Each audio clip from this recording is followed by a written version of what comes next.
करेंगे, लेकिन शायद ये रूटीन से थोड़ा हटकर हो सकता है। आम इबादत में शायद कभी आपने इस तरह से फील किया हो, आप अपने दरमियान में बाइबल को पूरा होता हुआ देखेंगे। अभी के अभी आप इसी जगह पे बाइबल को पूरा होता हुआ देखेंगे। आप फील करेंगे कि हम बाइबल मुकद्दस में से गुजर रहे हैं। और ये जो पैगाम यहां पर लिखा हुआ है, ये किसी इंसान की तरफ से नहीं दिया गया है, ये खुदावंद की तरफ से दिया गया है। जब हमारा यहाँ पे प्रोग्राम सेटल हुआ तो मैंने खुदावंद के सामने एक दुआ रखी, खुदावंद वहां पर जाना तो है, लेकिन जाना किस लिए है? क्योंकि मैं इस बात का कायल हूं कि विजिट खादम तब करे जब उसके पास बात हो। अगर उसके पास बात नहीं है, पैगाम नहीं है, उसके जाने का कोई फायदा नहीं है। किसी को कोई उसका फायदा होने वाला नहीं है। हाँ, जो विजिट कर रहा है उसका फायदा हो सकता है, कुछ ना कुछ माली तौर पर उसका फायदा हो सकता है, लेकिन जिसके पास विजिट किया जा रहा है उसका कोई भी फायदा होने वाला नहीं। मैं आज आपके पास एक पैगाम के साथ आया हूं। मैं आम पास्टर्स की तरह नहीं यहां पर आया हूं। मैंने कहा हमारी मीटिंग अज़ल से तय थी और मेरे पास आपके लिए एक पैगाम है, और वो पैगाम मैं आपको देना चाहता हूं। आपके लिए, बहुत सारे लोगों के लिए ये गुड न्यूज हो सकता है, और कुछ जिंदगी के पास से होकर गुजर जाएंगे और उनके लिए शायद बेफायदा बातें होंगी। सो आइए, बातें स्टार्ट करने से पहले हम तलावत करेंगे खुदा के कलाम में से। मत्ती रसूल की मार्फत लिखी गई खुदावंद यीशु मसीह की अंजील, उसका 2 बाब और उसकी पहली आयत से लेकर 2 आयत तक हम खुदा के कलाम में से पढ़ेंगे, और इसके साथ यशायाह की किताब में से 53 नंबर बाब और उसकी 2 और 3 आयत खुदा के कलाम में से। 2 तलावतें होंगी मत्ती के इंजील में से। पहले हम मत्ती के इंजील में से पढ़ेंगे 2 बाब और उसकी पहली 2 आयत, फिर दूसरी तलावत यशायाह की किताब में से 53 बाब और उसकी 2 और 3 आयत खुदा के कलाम में से। कोई भी बुलंद आवाज से पढ़ सकता है। कलामे खुदा में यूं मरकूम है, जब यसू हेरोदीस बादशाह के जमाना में यहूदिया के बैतलहम में पैदा हुआ, तो देखो कई मजूसी पूरब से यरूशलेम में ये कहते हुए आए कि यहूदियों का बादशाह जो पैदा हुआ है वो कहाँ है, क्योंकि पूरब में उसका सितारा देखकर हम उसे सिजदा करने आए हैं। आमीन। इसके साथ देखिए यशायाह की किताब में से 53 बाब और उसकी 2 और 3 नंबर आयत को।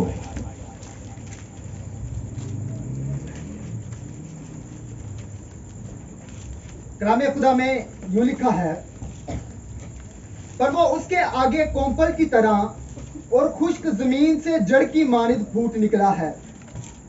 ना उसकी कोई शक्ल सूरत है, ना खूबसूरती, और जब हम उस पर निगाह करें तो कुछ हुस्नो जमाल नहीं कि हम उसके मुश्ताक हों। वो आदमियों में हकीरों, मरदूद, मर्दों गमनाक और रंज का आशना था। लोग उससे गोया रोपुश थे। उसकी तहकीर की गई और हमने उसकी कुछ कदर ना जानी। आमीन। खुदा हम सबको अपने कलाम की समझ बख्शे। सब बोलेंगे आमीन, सब बोलेंगे आमीन, सब बोलेंगे हालेलुया, हालेलुया। सो हालेलुया और आमीन आपने शुरू में 1-2 दफा बोलना है, उसके बाद आप कंटिन्यू खामोशी के साथ सुनेंगे, सीखेंगे। अगर आपको कोई बात की समझ आती है आप उसे नोट करेंगे, आप उसे लिखेंगे और इस पैगाम को अपनी जिंदगी के अंदर जरूर इस बात को, इस कलाम को जिंदगी का हिस्सा बनाएंगे। आमीन। दो हवाले हमने पढ़े हैं, लेकिन इससे पहले कि मैं यहां पर इन हवालों पर आऊं, 2 बातें मैं आपके साथ और शेयर करना चाहता हूं, क्योंकि थोड़ी देर पहले हमारी एक भाई से गुफ्तगू चल रही थी, तो उनके साथ मैंने वायदा किया था कि मैं जरूर इसको शेयर करूंगा। और मैंने साथ ये भी कहा था, अगर कोई शख्स, कोई बेटा बेटी इस नुस्खे को ले ले जो मैं अभी बताने वाला हूं, इस नुस्खे को अगर कोई ले ले और उसको पिक कर ले, समझ ले, उस पर अमल कर ले, उस जैसा साहिवाल के इलाके में कोई मैसेंजर नहीं होगा। आमीन। जो बात मैं अभी आपको देने वाला हूं, अगर आप उसे समझ लें, उसे पिक कर लें, और ये खास स्टूडेंट्स के लिए है क्योंकि मैंने यहां पर जज्बा देखा है, बच्चों को, बच्चियों को शौक है, या पढ़ रहे हैं या सीख रहे हैं, बाइबल में आगे बढ़ रहे हैं, तो दिल खुशी से शादमान है कि आज के जमाने में जब किसी को कोई फिक्र नहीं है, जैसे इस आयत में हमने पढ़ा, हमने उसकी कोई कदर, जब लोग कदर नहीं कर रहे तो कुछ हैं जो कदर कर रहे हैं। तो ऐसे जो कदर कर रहे हैं उनके लिए मैं कहना चाहता हूं कि मुझे बाइबल कैसे पढ़नी चाहिए, मुझे बाइबल कैसे पढ़नी चाहिए। आज के जमाने में जब दुनियादारी की अफरा तफरी है, तो इसके साथ साथ मजहबी तौर पर भी एक अफरा तफरी का आलम है। आज हर बंदा, हर मिशन, हर डॉक्ट्रिन अपनी बात करती है, हम सही हैं और दूसरा ठीक नहीं है, हम सही हैं और दूसरा ठीक नहीं है। तो इस सारे वक्त में मुझे क्या करना होगा, मुझे कैसे बाइबल पढ़नी है, तो उसके लिए मैं आपको एक कुलिया देने जा रहा हूं। उस कुलिया को समझिएगा। एक कुलिया को समझने से पहले एक दो बातें और हैं मेरे पास जो पैगाम से हटकर हैं, वो नौजवानों के लिए हैं। क्योंकि दोपहर को अगर मुझे 2 मिनट का टाइम दिया जाता तो मैं तब भी ये बात करता, और दुआ में मैंने ये बात कही थी। अगर किसी ने गौर किया है तो मुझे मौका मिला दुआ करने का। मैंने दुआ में ये लफ्ज कहा था कि नौजवान जो है वो तीर हैं, नौजवान जो है वो तीर हैं। अगर आप इस आयत को पूरा पढ़ेंगे तो लिखा है जबरदस्त आदमी के हाथ में तीर है। तो बाइबल में यह बात साबित है कि अगर कोई जबरदस्त है तो वो सिर्फ खुदा है, उसके अलावा कोई जबरदस्त नहीं। बात को समझने, जबरदस्त अगर कोई है तो वो सिर्फ और सिर्फ खुदा है, और खुदा ही है जो किसी को जोर दे दे, पावर दे दे तो वो जबरदस्त हो सकता है, अदरवाइज ऐसा मुमकिन नहीं है। तो अगर कोई तीर है और वो जबरदस्त के हाथ में है तो वो खुदा है और खुदा के बच्चे हैं। आप खुदा के हाथ में एक जबरदस्त तीर हो। लेकिन दूसरी तरफ आप पढ़ेंगे मुकाशफा की किताब में से, तो वहां पर एक मुखाफिर मसीह निकलता है, सफेद घोड़े का सवार निकलता है, उसके हाथ में आप देखेंगे एक कमान मौजूद है, उसके हाथ में एक कमान मौजूद है, लेकिन तीर उसके पास नहीं है। कमान मौजूद है लेकिन तीर उसके पास नहीं है। वो कैसे कमान को चलाएगा, या कमान से कैसे किसी को नुकसान देगा? हालांकि कमान कुछ भी नुकसान नहीं कर सकती, वो तीर ही है जो नुकसान दे सकता है। तो मैंने कहा उसके पास कोई तीर, उसके पास कोई तीर, पर एक जबरदस्त है जिसके हाथ में तीर है, एक जबरदस्त है जिसके हाथ में तीर है। अब ये चालाकी करके उन तीरों को वहां से खींचता है, नौजवानों को क्या करता है? खींचता है, और अपनी कमान में डालकर अपना मतलब सीधा करता है। क्योंकि नौजवान नस्ल एक ऐसा टाइम पीरियड है जिसमें आप खुदा के लिए सब कुछ कर सकते हैं, और खुदा नौजवानों को पसंद करता है। और जवानी के अयाम में ऐसा लिखा है कि अपने खालिक को याद करना है, लेकिन यही वो वक्त होता है जिसमें इब्लीस अपने चक्कर में लगा लेता है। और जितनी बेइज्जती नौजवानों की वजह से होती है, शायद बूढ़े बंदों की वजह से उतनी होती हो। ये नौजवान ही है जिन्हें इब्लीस इस्तेमाल करता है और अपना सारा फंक्शन अदा करता है। जैसे ही बच्चा 16-14 साल से 16वें साल में जाता है, इब्लीस के हाथ में खींचा चला जाता है। लेकिन यहाँ पर मैंने देखा कुछ नौजवान बेटे और बेटियां हैं जो आज खुदा के हाथ में हैं, आमीन। जो आज खुदा के हाथ में हैं। मैं ये कहना चाहता हूँ आपसे सब जवानों से कि खुदा के हाथ में रहने में तुम्हारी भलाई है। कभी भी आप दुश्मन के हाथ में ना जाइए, वो अपनी कमान में डालकर इतना जोर से आपको दूर फेंकेगा, खुदा आपसे बहुत दूर चला जाएगा। तो ये आपके लिए बात थी मेरे पास। दूसरी बात, बाइबल में एक भांजे का जिक्र लिखा हुआ है। एक मामा था, एक भांजा था। पढ़ा किसी ने मामू और भांजे की स्टोरी? पढ़ी किसी ने? जवान भाइयों में से कोई पढ़ी किसी ने? यहां से आवाज आ रही है। लाबन की और यकूब की। लाबन के बारे में कितने लोग जानते कैसा था? लाबन एक लालची आदमी था और यकूब सादा मिजाज आदमी था। लाबन लालची था और यकूब सादा मिजाज आदमी था। एक दिन पता है आपको, वो अपने मामू के पास जाता है। हाँ, एक दिन सफर करके वो अपने मामू के पास जाता है। किस गर्ज से? वहां से दुल्हन लेना चाहता है। वहां से तो आपको पता है एक भांजा स्टेज पर है, वो अपने मामे के यहां आया हुआ है। ये मेरे मामू है और ये भांजा है। मुझे बार बार रोना आ रहा था इस बात पर कि मामे भांजे और भी हो सकते हैं, मामे भांजे और भी हो सकते हैं, पर एक ऐसा मामा हो जिसके ऊपर भांजा फख्र कर सके। एक ऐसा भांजा जो अपने मामू पर फख्र कर सके। कि भांजा अपने मामू के पास आया है और जैसे लाबन ने भेड़ बकरियां रखी हुई थी, जैसे लाबन ने भेड़ बकरियां रखी हुई थी, उसने भी रखी हुई हो। हाँ, मैंने कहा हम बाइबल को देखेंगे, खुदावंद को देखेंगे, खुदावंद कैसे चल रहा है, खुदा कैसे काम करता है।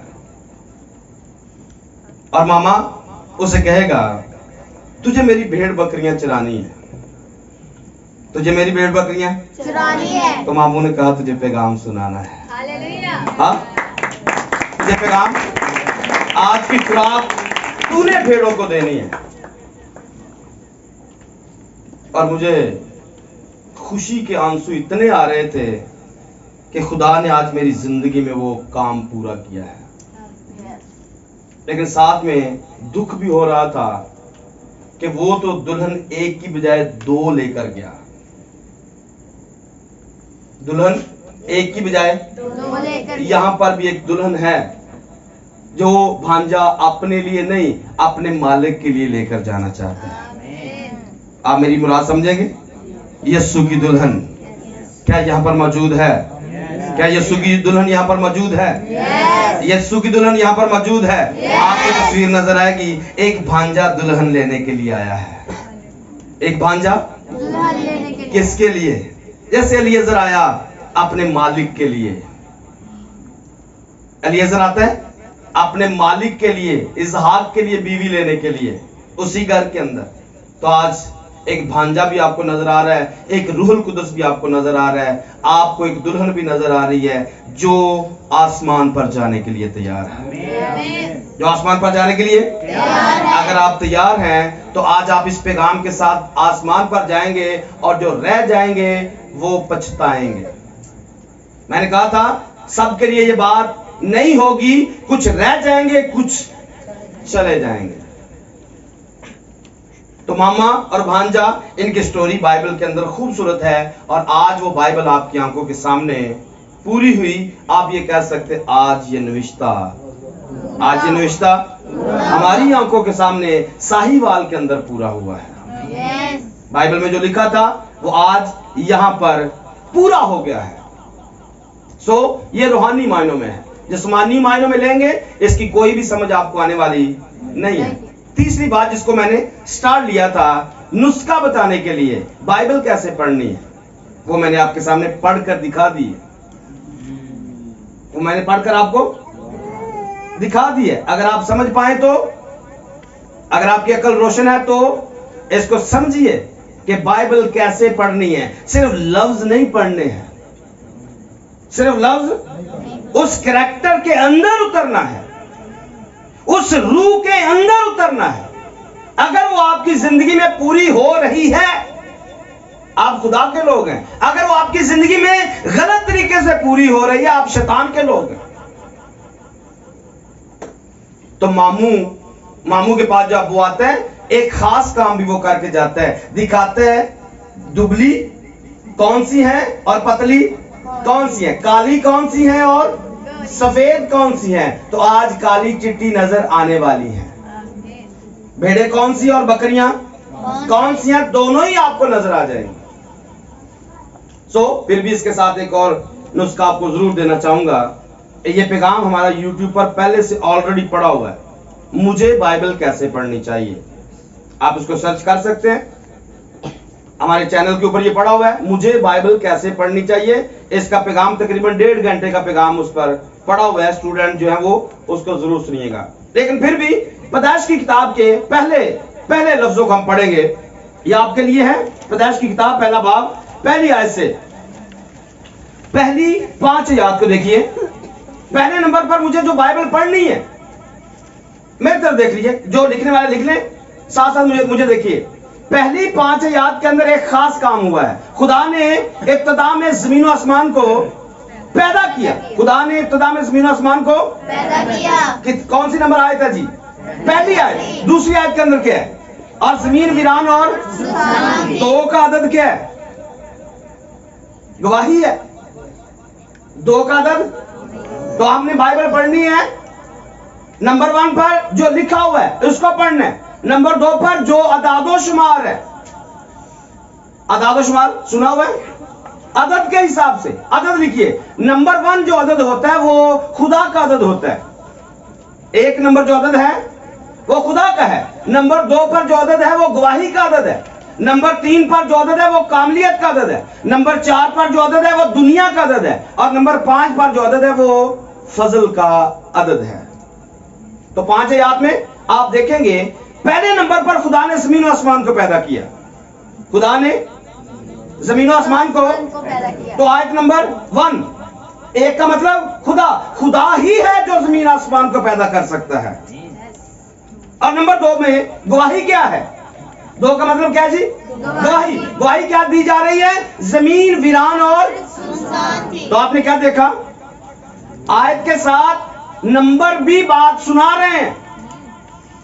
आयत के साथ साथ नंबर भी बात सुना रहे हैं। 3 नंबर आयत में क्या लिखा है? खुदा ने कहा रोशनी, खुदा ने कहा रोशनी। तो जब रोशनी आती है, कामलियत भी बंदा कामिल भी तभी होता है। अंधेरे वाला, तारीकी वाला कामिल नहीं हो सकता है। नूर ही है, रोशनी है, जब इंसान की जिंदगी में आती है तो बंदा कामिल होता है। और नंबर 4 पर क्या है जी? खुदा ने देखा रोशनी अच्छी है और खुदा ने रोशनी को तरीके से, तो ये जब जुदाई होती है, नंबर 4 पर दुनिया है, नंबर 4 पर 4 का अदद दुनिया का अदद है। और जब चौथी आयत को पढ़ेंगे तो आपको अलग से एक चीज बनी हुई नजर आएगी, रोशनी बनी हुई नजर आएगी, आपको दुनिया अलग से बनी हुई नजर आएगी। और 5वीं आयत में लिखा हुआ है खुदा ने रोशनी को तो दिन कहा, तारीकी को रात कहा, शाम हुई, सुबह हुई। तो पहला दिन कब हुआ? 5 का अदद क्या है? फजल। जब तक खुदा का फजल नहीं होता है, इंसान की जिंदगी में ना रोशनी आती है, ना फजल आता है, ना ही इंसान दुनिया से अलग होता है। तो खुदा का फजल ही है जो इंसान को गुनाह से अलहदा करता है। आपको दूसरे मायने में भी आप इसको देख सकते हैं कि तारीकी और रोशनी, जब तक इंसान गुनाह के अंदर रहता है, जब तक इंसान गुनाह के अंदर रहता है, तब तक वो तारीकी में रहता है, तब तक वो तारीकी में रहता है। और जब इंसान तारीकी से बाहर निकलता है तो पहला काम वो क्या करेगा? तौबा करेगा। पहला काम क्या जी? अगर आपने तौबा कर ली है तो समझिए आप पर खुदा का फजल हो चुका। अगर आपने तौबा कर ली है तो आप पर खुदा का फजल, और आप पहले दिन में शामिल हो चुके हैं। आप पहले दिन में आप कह सकते हैं कि वो रोशनी मेरी जिंदगी में आ चुकी है, तारीकी मेरी जिंदगी से जा चुकी है, अब मैं रोशनी में हूं, अब मुझे दिखता है, अब मुझे दिखता है। बोल सकते हैं Yes. आप, अब मुझे दिखता है। अब मुझे नजर आता है। और जब तक आपको नजर ही नहीं आएगा आप खुदावंद को देख ही नहीं सकते। देखने के लिए आंखें खुली होनी चाहिए। Yes. तो जो मैं आपको दिखाने की कोशिश कर रहा हूं देखिए, क्योंकि हमने थोड़ी देर में खुदावंद को देखना है। Yes. अगर आपकी आंखें बंद रहेंगी आप नहीं देख पाएंगे। पहला दिन तौबा के साथ है। आप माल दूसरे बाब की 38 आयत को देखेंगे, पहली चीज तौबा करो, और 7वीं चीज जाकर दुआ में मशगूल होना है। और यहां पर 7वां दिन खुदा की बादशाही में या आराम में दाखिल होना है। जो बंदा पहले दिन में शामिल नहीं है वो 7वें दिन में शामिल ही नहीं हो सकता है। जो पहले दिन में शामिल नहीं, उसने तारीकी को छोड़ा ही नहीं है। आज तक वो अंधेरे के अंदर है, वो रोशनी में कैसे जाएगा? वो खुदा की बादशाही में कैसे जाएगा? वो सब्बत के आराम में कैसे दाखिल होगा? तो मैं कहना चाहता हूं, ये नसीहत है, अगर आप हमेशा की जिंदगी में जाना चाहते हैं, आज के आज, अभी के अभी तौबा कीजिए। और दूसरी चीज, पानी से जुदा कीजिए, अपने आप को पादरी के हाथ में दीजिए, वो आपको पानी के अंदर लेकर जाए, ऊपर वाला पानी ऊपर जाए, नीचे वाला पानी नीचे जाए, जमीन का गोला अंदर से बाहर आए। हाँ, पानी से जुदा होगा, ऊपर वाला पानी ऊपर, नीचे वाला पानी नीचे, और जमीन पानी के अंदर से बाहर निकलेगी। आप मेरी बात को समझेंगे या नहीं? बंदा जब पानी से बाहर निकलेगा तो ये वीरान और सुनसान ही होता है, इसमें कुछ भी उगा शुगा नहीं होता है। जैसे इसमें इस जमीन में कुछ भी उगा हुआ नहीं था। उगने के लिए तीसरा दिन चाहिए, और तीसरे दिन में आप देखेंगे कि खुदा जमीन से बीजदार दरख्तों को पैदा करता है, और तब वक्त होता है जब बंदा रूहुल कुदस पा लेता है, फिर इंसान की जिंदगी में फल लगना शुरू होते हैं, और फलदार दरख्त जिंदगी इंसान की शुरू हो जाती है। तो ये एक नुस्खा मैंने आपके सामने रखा है, पहला बाब, पहली आयतों के साथ। आप इसको तशबीहात के अंदर भी देख सकते हैं। मुझे बाइबल कैसे पढ़नी है? अदाद व शुमार के हिसाब से। अदाद से पढ़ेंगे आपको एक अलग फिल्म नजर आएगी। आप तशबीहात में पढ़ेंगे आपको एक अलग तरह से फिल्म नजर आएगी। मैं आपको पढ़ा सकता हूं बाइबल मुकद्दस में 17वें बाब में, मुकाशवा की किताब में आप पढ़ेंगे तो वहां पर आपको मिलेगा कि ये पानी जो तूने देखे, कौमें, उम्मतें, कबीले और गिरोह हैं।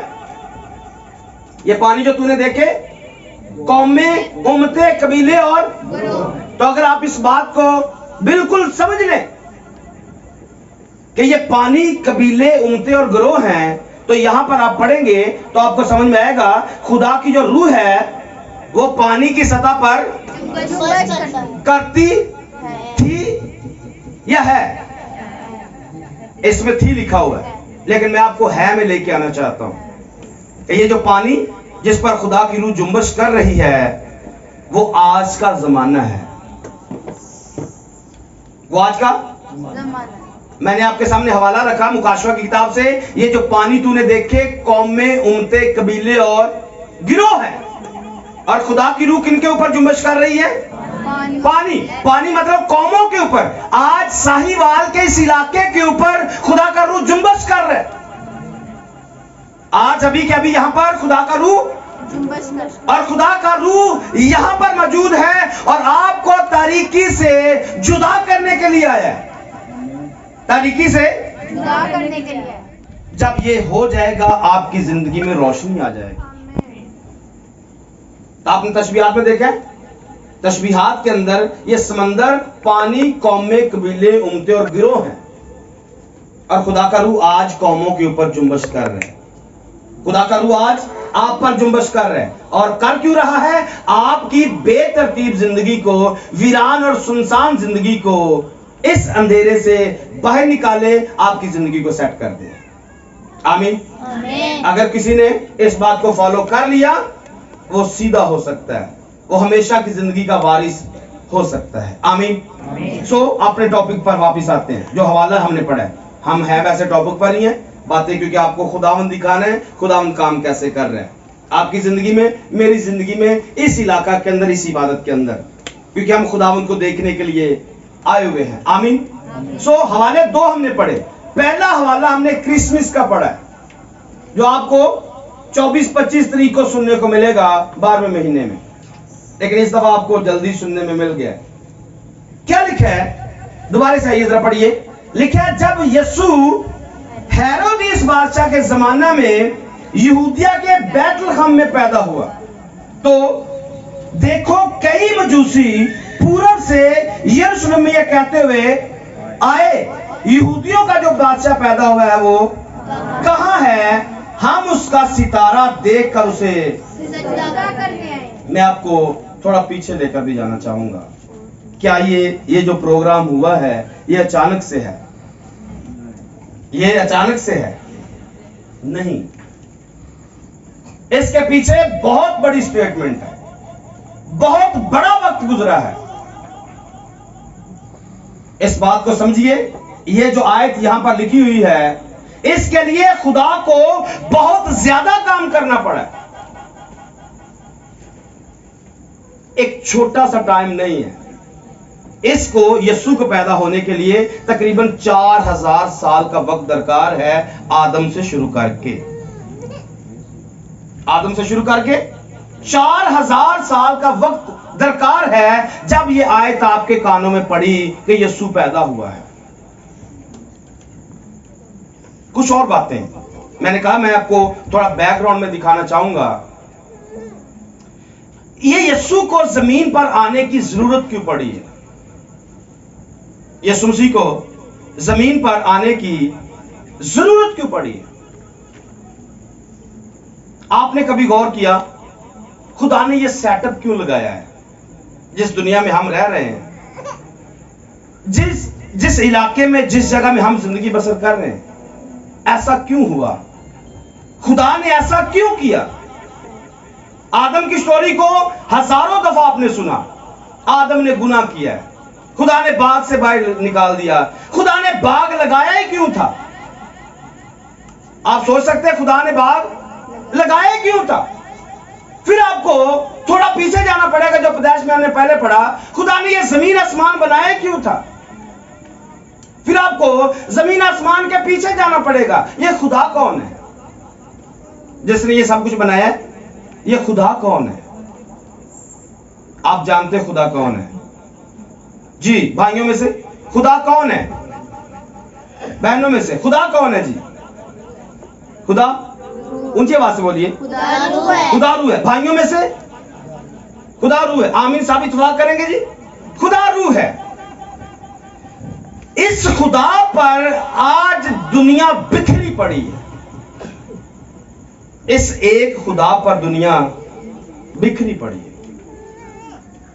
दुनिया के जितने भी मज़ाहिब हैं, वो अलग अलग तरीके से खुदा को मानते हैं, अलग अलग तरीके से खुदा को जानते हैं। इस बाइबल मुकद्दस के अंदर यह भी लिखा हुआ है, इस तीसरा की किताब में, खुदावंद हमारा खुदा एक ही खुदावंद है। खुदावंद और फिर आगे लिखा है हमारा खुदा। खुदावंद भी वो और खुदा भी वो। खुदावंद हमारा खुदा एक ही खुदावंद है। आज दुनिया में, दुनिया को छोड़िए, सिर्फ मसीहत की बात करते हैं। एक मसीहत के अंदर ये खुदा आज तक नापा नहीं गया, समझा नहीं गया। यही खुदा आज तक समझ में नहीं आ रहा है। अच्छा, खुदा को भी छोड़िए, जिसके हम गीत गाते हैं इबादतों के अंदर, जिसके हम गीत गाते हैं, उसका नाम क्या है? हाँ, यीशु है। उसका नाम क्या है? इस यीशु के जो गीत गाते हैं ये यीशु ही समझ में नहीं आता है। इसके बारे में लोगों के 3 नजरियात हैं और तीनों के इस बाइबल से लिए गए नजरियात हैं। कुछ यीशु को डायरेक्ट खुदा कहते हैं, कुछ यीशु को खुदा बेटा कहते हैं, कुछ यीशु को इंसान कहते हैं।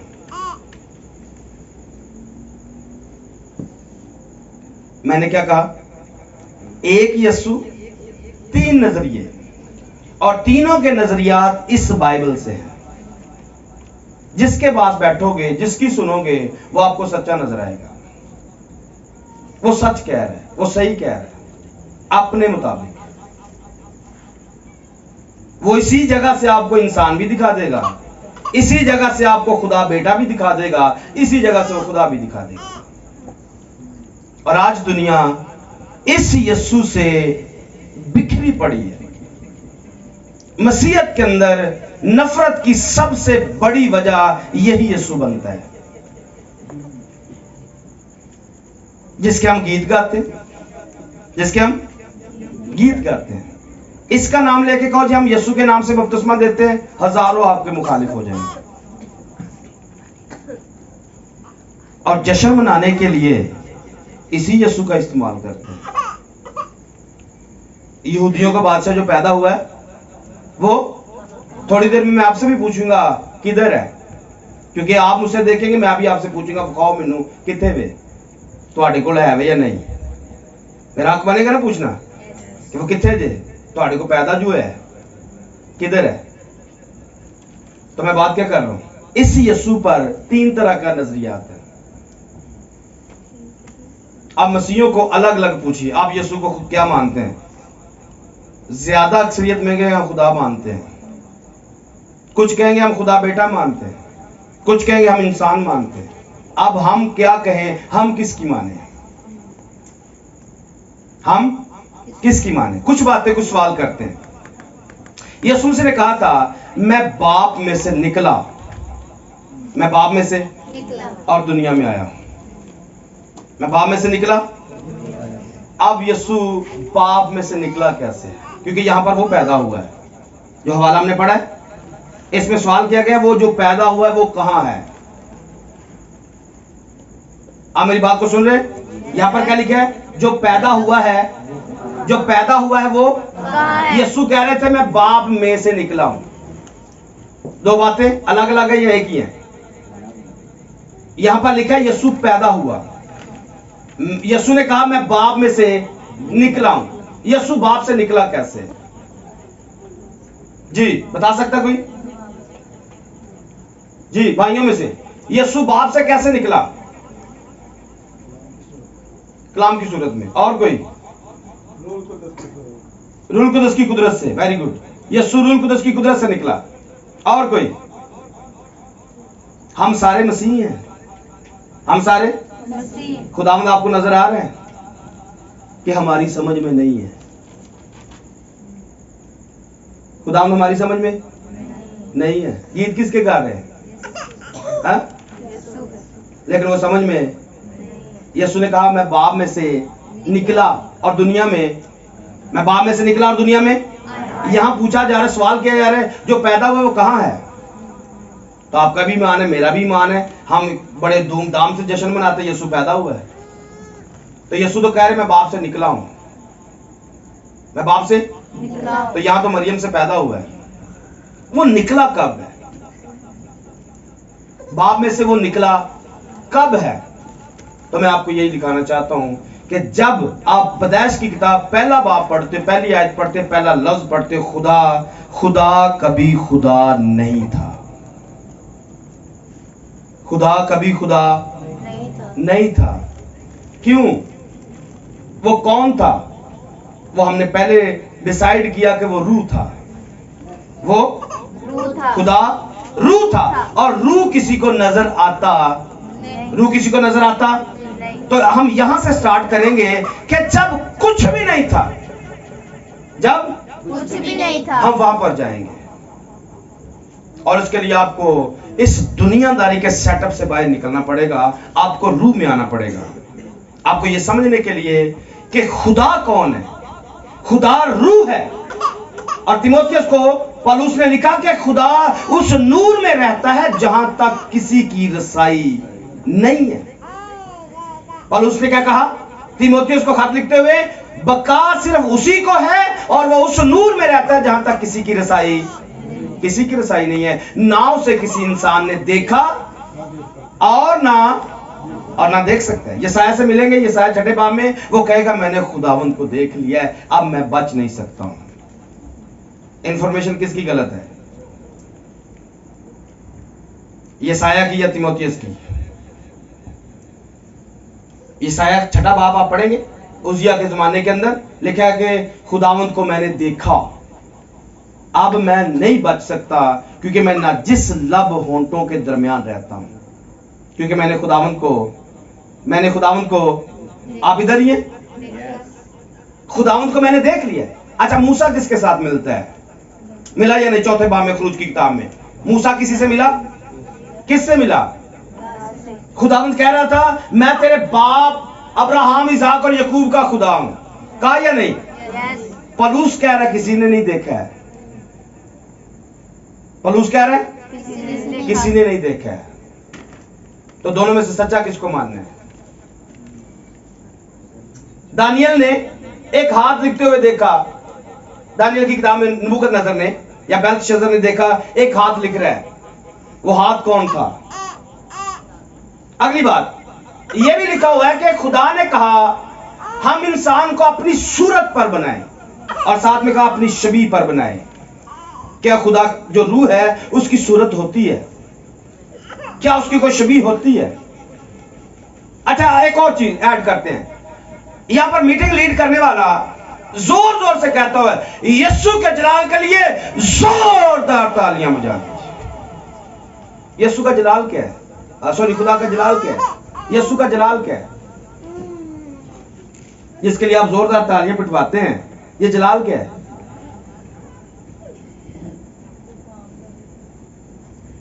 इधर से पुकारा जाता है, इधर ताड़ियां बजने लग पेंगे।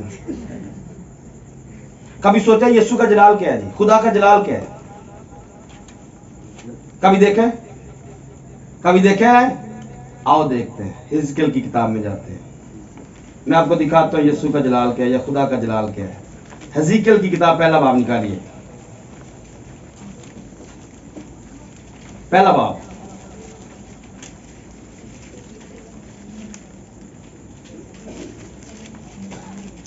तो उसकी 4 आयत से देखिए। कोई माइक पकड़, माइक उनको दे दे भाई, जाने भाई पास्टर साहब को दे दे माइक, एक दे दे जल्दी से। 4 आयत से पढ़ना है जी।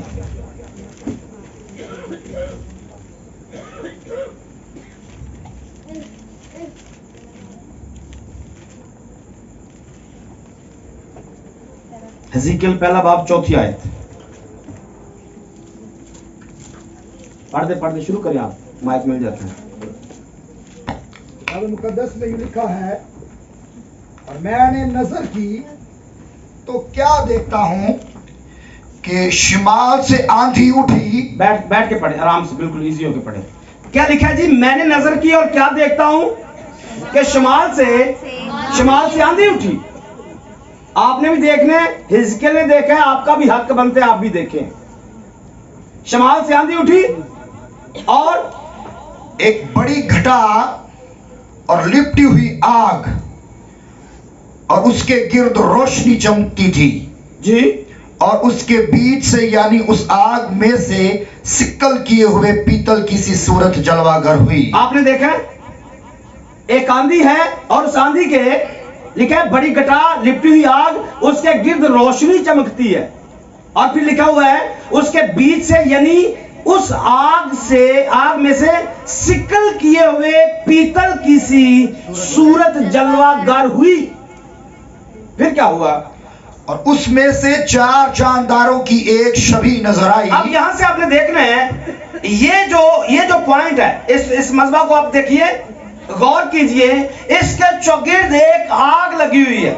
इसके चौगिर्द एक आग है, उस आग में से एक सिकल किए हुए पीतल की सी सूरत नुमाया होती है। आगे क्या लिखा जी? और उनकी शक्ल यूं थी। इस जगह पर आगे लिखा है कि 4 जानदार है, लिखा है और उसमें में से 4 जानदारों की एक छवि नजर आई। गौर करना है, सूरत नहीं है, सूरत नहीं है, छवि है। कभी आपने पढ़ा होगा, हम इंसान को अपनी सूरत और छवि पर बनाए। और मुझे नहीं पता आपको क्या किसी ने सिखाया, छवि किसे कहते हैं, सूरत किसे कहते हैं। मैं अपने अल्फाज का जिम्मेदार हूंगा, मैं क्या कह रहा हूं। यहां पर सूरत अलग दिखेगी, पीतल वाली, ऊपर हमने पढ़ा। अब छवि अलग नजर आएगी, और ये छवि 4 जानदारों के अंदर आपको नजर आएगी। क्या लिखा है जी? 4 जानदारों की एक छवि नजर आई, और उनकी शक्ल यूं थी कि सुनिए, उनकी शक्ल कैसी है जी? उनकी शक्ल यूं है। कैसे? पढ़िए। वो इंसान से मुशाबा थे। कैसे थे? कौन? ये 4 जानदार। मैंने कहा अब हम जाएंगे जहां पर खुदा नहीं था, जहां पर खुदा भी खुदा तब रूह था, तब खुदा की एक सूरत है, शिकल की हुई पीतल की मानिक। अब खुदा आपको 4 जानदारों के अंदर एक छवि के अंदर भी नजर आएगा। और छवि कैसी है? एक इंसान की तरह वो दिखते हैं। अभी तक इंसान बना नहीं था, अभी तक आदम बना नहीं था। जब खुदा 4 जानदारों की तस्वीर दिखाता है, और आगे लिखता है, लिखा है हर एक के 4 चेहरे और 4 पर थे, और उनकी टांगें सीधी थी, उनके पांव के तलवे बछड़े के पांव के तलवे की माने थे, और वो मंझे हुए पीतल की मानंद झलकते थे। और आगे लिखा है उनकी चारों तरफ पैरों के नीचे इंसान के हाथ थे। उनके पैरों के नीचे इंसान के हाथ थे। और आगे लिखा है और चारों के चेहरे और पर यूं थे कि उनके पर एक दूसरे से बाहम व्यवस्था थे, और वो चलते हुए मुड़ते ना थे बल्कि सीधे आगे बढ़े चले जाते थे। और आगे लिखा है उनके चेहरों की मुशाबत यूं थी कि उन चेहरों का एक एक चेहरा, बोलिए, चारों का एक एक चेहरा किसका जी? इंसान अभी तक पैदा हुआ नहीं था, आदम अभी तक बना हुआ नहीं था। ये 4 जानदारों का एक एक चेहरा हमने पढ़ा इंसान का है, और जो उनके हाथ है वो भी इंसान के हैं, लेकिन इनको जानदार कहा गया है। आगे लिखा है एक एक शेर बबर का उनकी दाहिनी तरफ, और उन चारों का एक एक चेहरा सांड का बाईं तरफ, और उनके चेहरों का एक एक चेहरा उकाब का था। उनके चेहरे तो यूं थे, और उनके पर ऊपर से अलग अलग थे, हर एक 2 पर दूसरे के 2 परों से मिले हुए थे, और 2 से उनका बदन ढांपा हुआ था। उनमें से हर एक सीधा आगे को चला जाता था, जिधर वो जाने की ख्वाहिश होती थी वो जाते थे, चलते हुए मुड़ते ना थे। रही उन 4 जानदारों की सूरत, सो उनकी शक्ल आग के सुलगे हुए कोयलों और मशलों की माने थी। वो उन जानदारों के दरमियान इधर उधर आती जाती थी, और वो आग नूरानी थी, और उसमें से बिजलियां। इसकी 26 आयत तक पहुंची है क्योंकि बाब लंबा है, बल्कि 26 आयत में। और लिखा उस फिजा से जो ऊपर, जो उनके सरों के ऊपर थी, तख्त की सूरत थी। गौर सुनिए, जो इन 4 जानदारों के ऊपर एक फिजा है, उसके बारे में लिखा है फिजा से ऊपर, जो उनके सरों के ऊपर थी। 4 जानदारों के ऊपर एक फिजा है, उसके ऊपर लिखा है तख्त की सूरत थी। क्या था? तख्त की सूरत थी। तख्त की सूरत थी। आप ज़बूर की किताब में पढ़ेंगे, सैमुएल की किताब में पढ़ेंगे, आपको पता चलेगा खुदा करूबियों पर सवार होकर उड़ता है।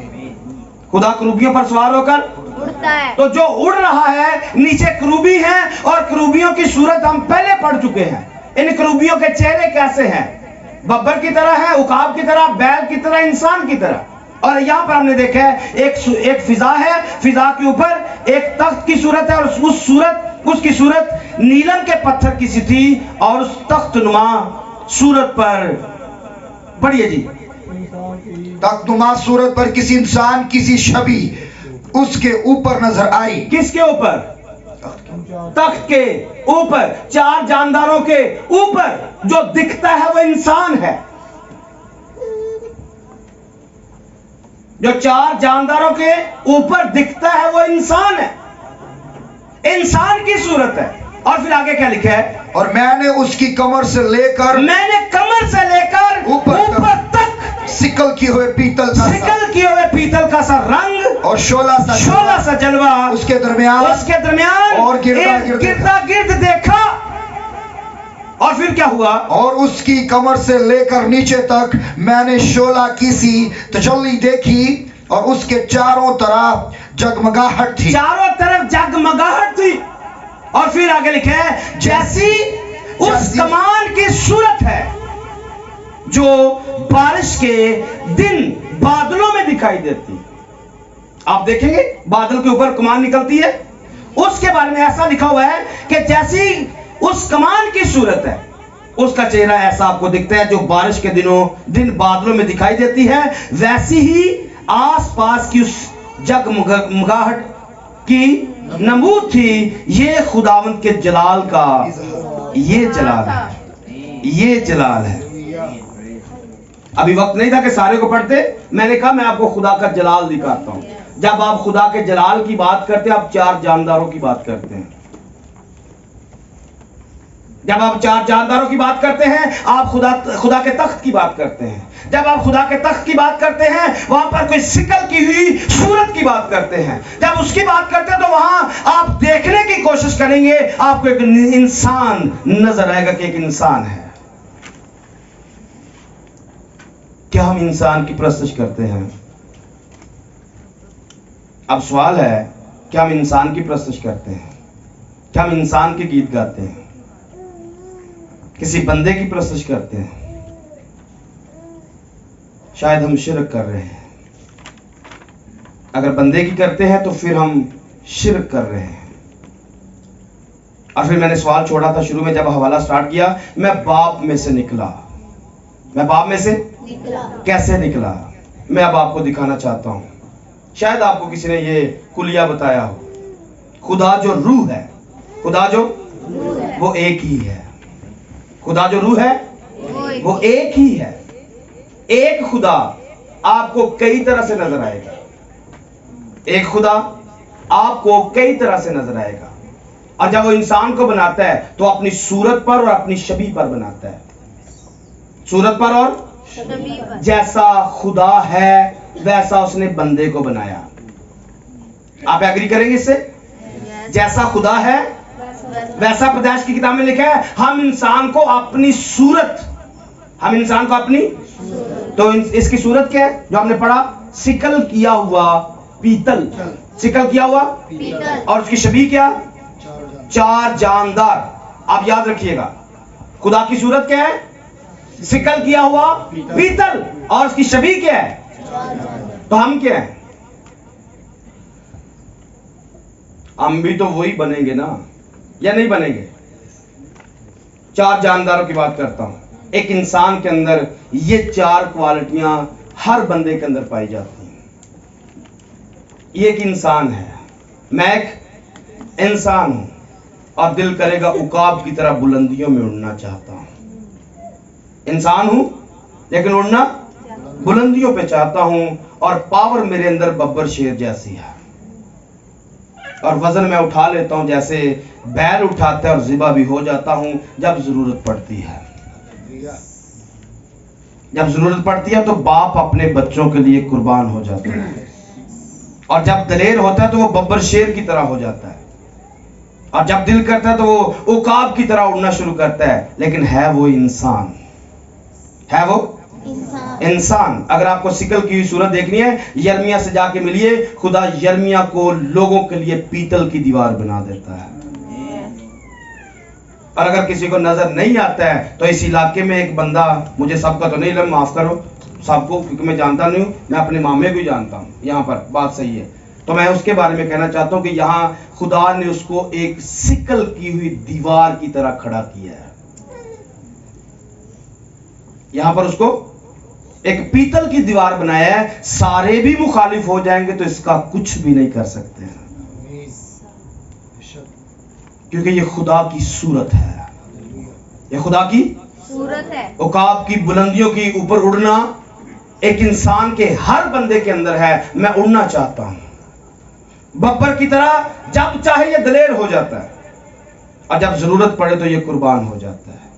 और ये सारी क्वालिटियां खुदा के अंदर हैं, ये सारी क्वालिटियां खुदा के अंदर है। जब जरूरत पड़े तो वो बनी इस्राएल के लिए उकाब की तरह पर निकालता है और परों पर बिठाकर उनको मिस्र से बाहर निकाल देता है। और जब जरूरत पड़े तो वो बैल की तरह कुर्बान हो जाता है। जब दिल करे बैल की तरह, जरूरत पड़ने पर बैल की तरह, कुर्बान। और जब जरूरत पड़े कि कोई दरमियान में आ जाए तब वो इंसान बन जाता है।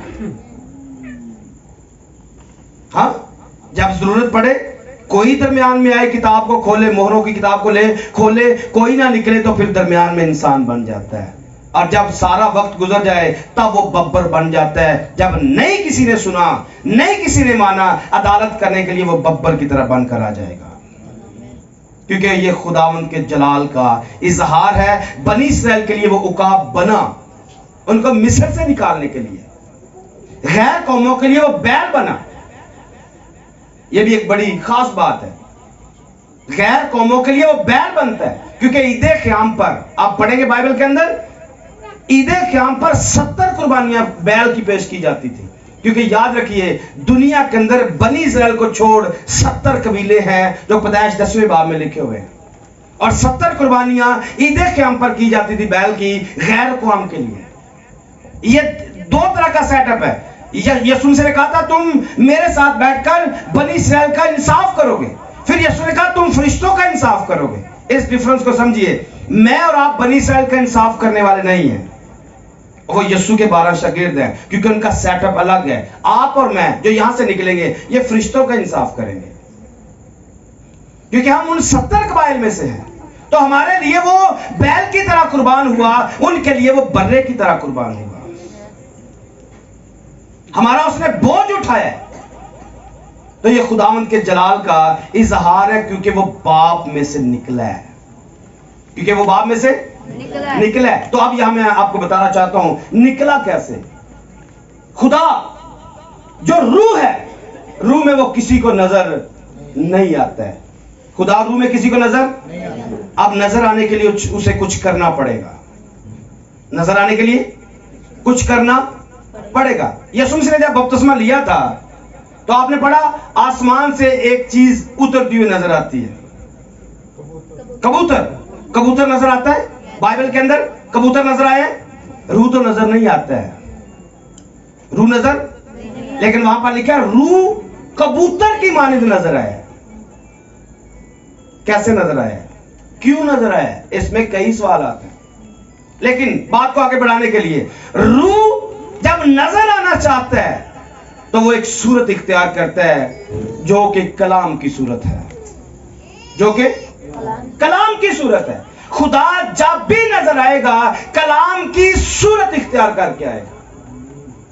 अब यहां से आपने समझना है, आपने अगर लिखना है 2 पॉइंट लिखिए। यहां पर नंबर 1 पर खुदा रूह है, पहले नंबर पर खुदा, और नंबर 2 पर दूसरी तरफ लिखिए खुदा कलाम है। खुदा रूह है, खुदा कलाम है। खुदा जब रूह में है तो किसी को नजर नहीं आता है, और जब वो नजर आने की बात करता है तब वो कलाम की सूरत इख्तियार करता है। अब कुलसियों पहले बाब की 15वीं आयत को भी डालिए साथ में, लिखा है वो अनदेखे खुदा की सूरत और तमाम मखलूका से पहले मालूम है। कुलसियों पहले बाब की 15 नंबर आयत, वो अनदेखे खुदा की सूरत जिसको किसी ने नहीं देखा, उसको देखेंगे। वो कहेगा जिसने मुझे देखा, जिसने उसने, क्योंकि मैं और बाप एक है। आपको समझ में आ रहा है जो मैं कह रहा हूं? खुदा रूह है, खुदा कलाम है। क्या ये 2 खुदा है या एक खुदा है? एक खुदा 2 सिफात। आपने यूं लिखना है, एक खुदा 2 सिफात। पहली सिफ्त में खुदा किसी को नजर नहीं आता, और दूसरी सिफ्त में खुदा नजर आता है।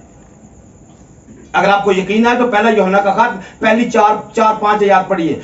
उस जिंदगी के कलाम की बाबत, उस जिंदगी के कलाम की बाबत जिससे हमने सुना, जिसे हमने सुना तो जाता है, कलाम सुना जाता है। और फिर लिखा है जिसे हमने देखा, जिसे हमने देखा। क्या कलाम देखा जाता है?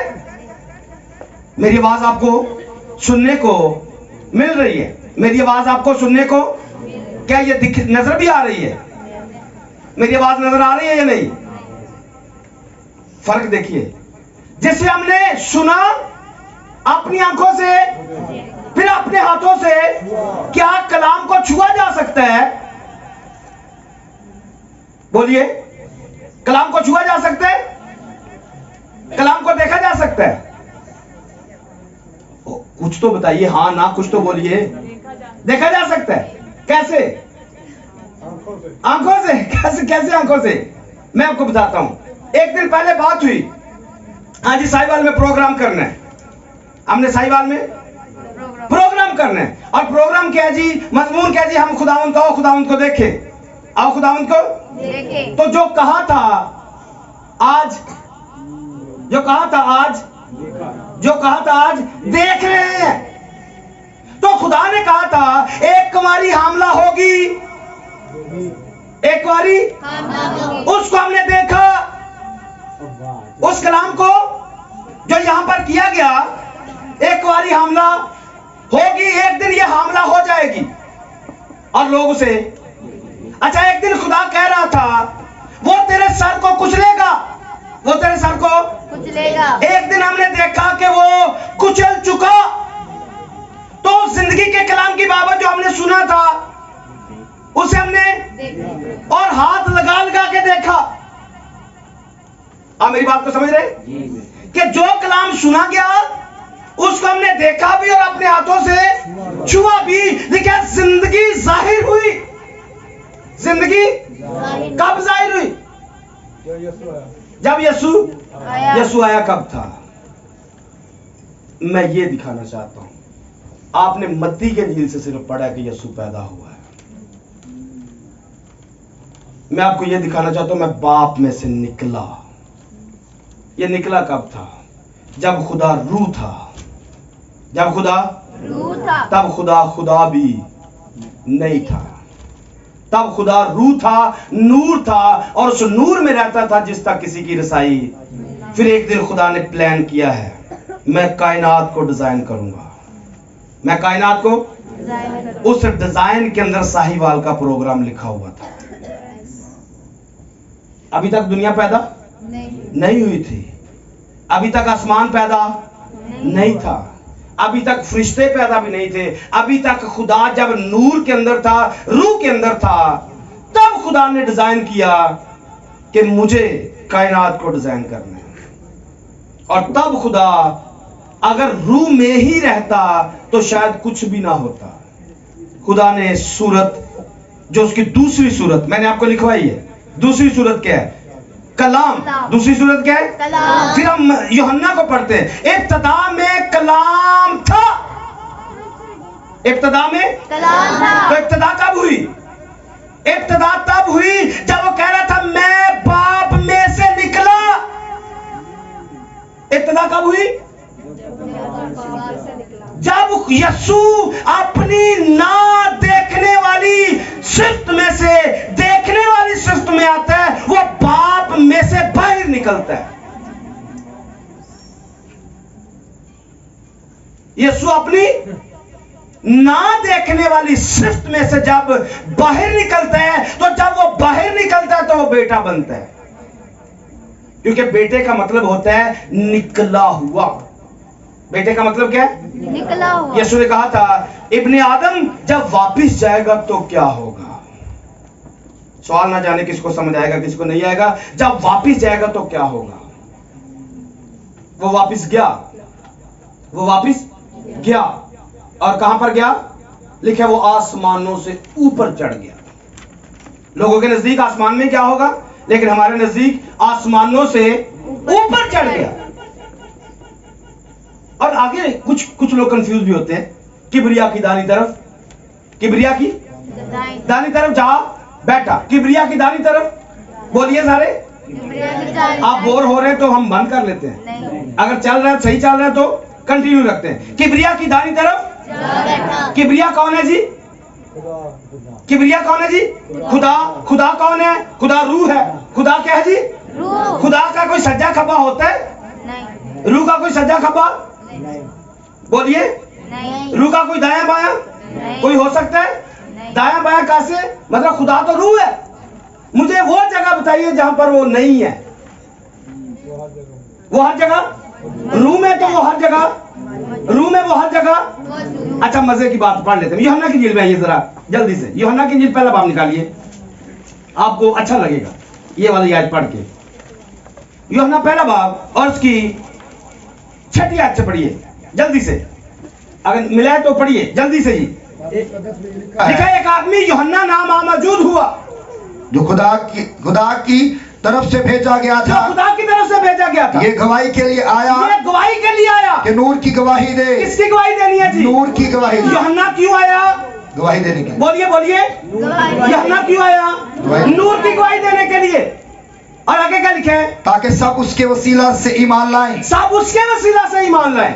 वो खुद तो नूर ना था, यूहन्ना खुद नूर नहीं है, मगर नूर की गवाही देने को वो आया था। नूर की गवाही देने के लिए आया। हकीकी नूर जो हर एक आदमी को रोशन करता है। बात सुनिएगा, हकीकी नूर जो हर एक आदमी को रोशन करता है, दुनिया में आने को था। दुनिया में आने को। हाँ। गौर से सुनिए, बल्कि आप बोलिए, हकीकी नूर जो हर एक आदमी को रोशन करता है दुनिया में आने को। हाँ। दुनिया में आने को। हाँ। और ऊंची आवाज से, वो दुनिया में आने को। हाँ। दुनिया में आने को। हाँ। वो दुनिया में था। आगे लिखा हुआ है, यस। आगे बैठा पढ़िए। वो दुनिया में था वो दुनिया में आने को था, वो दुनिया में था।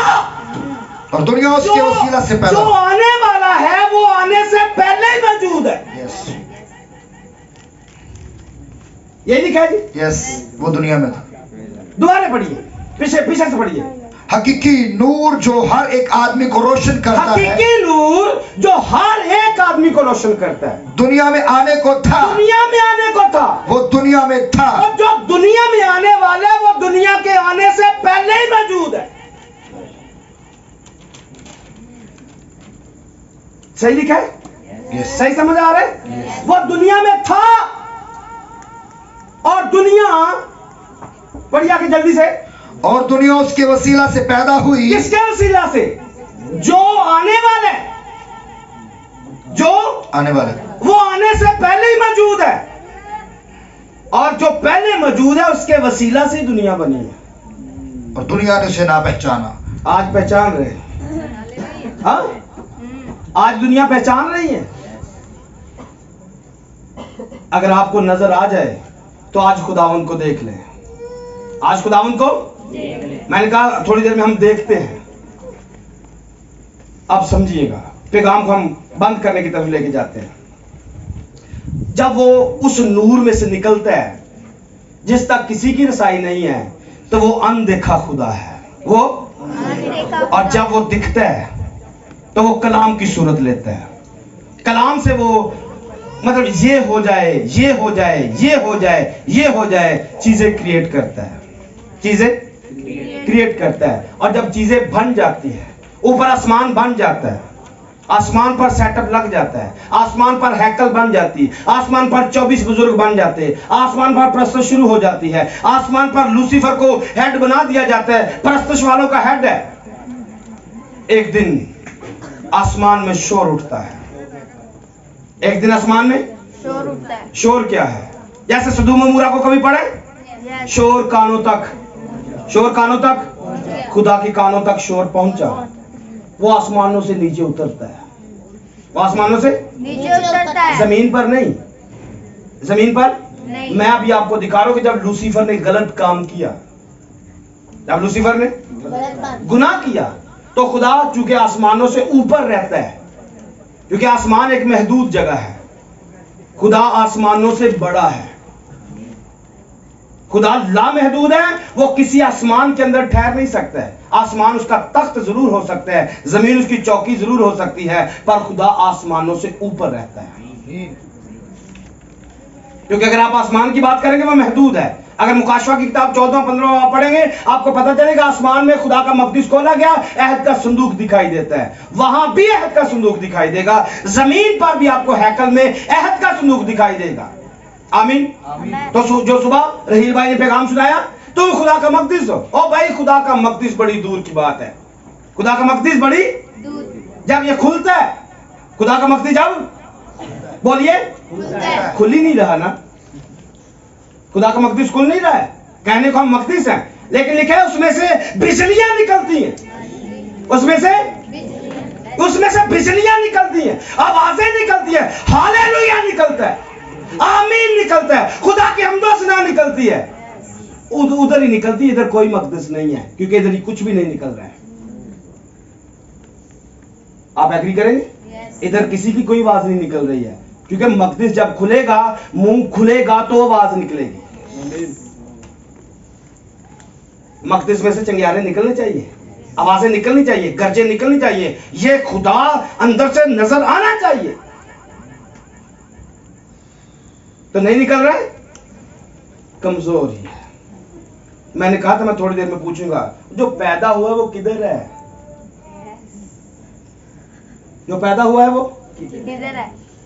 चलो गीता तक क्या ढोल की फंडी आओ तो गीत गाई आओ, चंगियाड़े कढ़ी आओ, यही यीशु है, यही प्रस्तुत है, यही इबादत है।